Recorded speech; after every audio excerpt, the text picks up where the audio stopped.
Thanks for watching another episode of Tennis Tommy TV. I'm here at the Excelsior Commons, the epicenter of tennis in the Lake Minnetonka area. I'm here with Jay Fritzke, a great tennis player, a big fan of Tennis Tommy TV, and my arch rival from the past 35 years. Hi, welcome to the show, Jay. Well, it's great to be on the show. It's great to be finally on TennisTommy.com TV. It's a great site. It's a great TV program. I've got a lot of hints and a lot of ways to beat you again. Arch rival for 35 plus years. It's been an up and down battle every year, but we're still at it. 44 years old, still going at it like we were 18 again. We started playing in what, 1980, 79, something like that? 1979, we had the wooden rackets out, the Slazenger wood racket, and I think... I had the Tony Trabert from Wilson.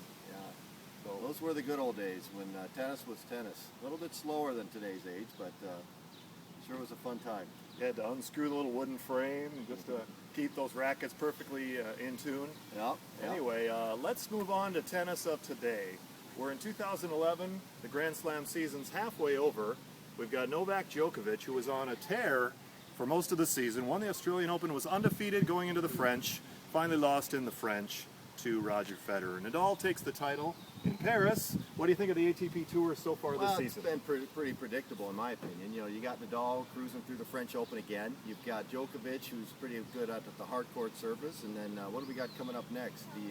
I believe it's Wimbledon. Wimbledon coming up next. And you've got Federer, who's always going to be a battler. He's got, what, 5 or 6 Wimbledon championships under his belt. You got his arch rival Nadal playing in it, playing at the top of his game again. So it could go either way. I mean, Djokovic is playing at the top of his game also, so there's no clear-cut choice for a person to take this Wimbledon title at all this year. But, you know, I mean, we could go down the road with our local favorite, Marty Fish, but, you know, anybody can come up and win a match on any certain day. You've got Eisner, who's playing well. So, you know, I think Queen's Cup's going on right now prior to the Wimbledon, and, you know, that's always a great tune-up for this match to see who's going to take the championship. Speaking of England, Wimbledon, of course, in England, hasn't had a champion since Fred Perry, 1927, I believe. What are Andy Murray's chances? Well, I'll be honest with you. Andy Murray doesn't have a chance in my book. You know, I think for Andy Murray to win, Wimbledon would be a situation where a lot of things would have to happen. A lot of things like injuries, a lot of from his opponents and such. I just don't think he has a world-class caliber game.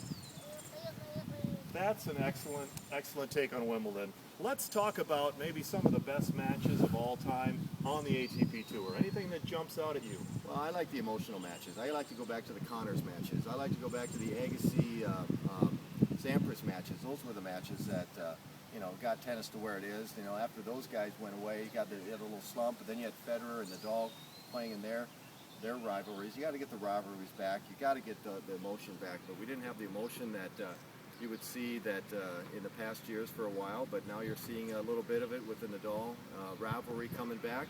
You know, the greatest matches of all time, you got to take the Federer-Nadal match when they went to Wimbledon. What was it, a 5-hour match? That was incredible. And then, you know, there's a couple other ones that, you know, when I go back, we go back to the McEnroe matches. You go back to those fun matches when McEnroe and Borg were playing at Wimbledon. You know, those were the fun times, in my opinion. You know, but one epic battle, you know, you've got to take the run that Agassi had in his last years of playing. You know, when he won the French. You know, there's a guy who was down love six or something of that nature at the French, and he came back and he won the thing. So, you know, you gotta love the emotion. You love the storybook games and the storybook matches and such like that. And there's just plenty of them out there. And, you know, there's going to be plenty more coming up, you know. But who's coming up now as far as the epic matches? You know, it's going to be Federer and Nadal again. I mean, if you see them in a final, that's what you're looking for. That's what's going to sell it. Great insight, Jay. Thank you very much. I'll have to agree with you. One of the best matches of all time, Agassi-Medvedev in the '99 French Open final. Fantastic stuff. Jay, I want to thank you for appearing on Tennis Tommy TV. Great stuff. We look forward to many good matches. And thanks again for appearing on the show. My pleasure. And for my appearance, I get what do I get? A watch or what? What's on my neck? I think it's a steak dinner at Murray's or something like that. Butter knife steak dinner. Thank you very much. I appreciate being on the show. Thank you. And thanks. Stay tuned for another episode of Tennis Tommy TV at TennisTommy.com.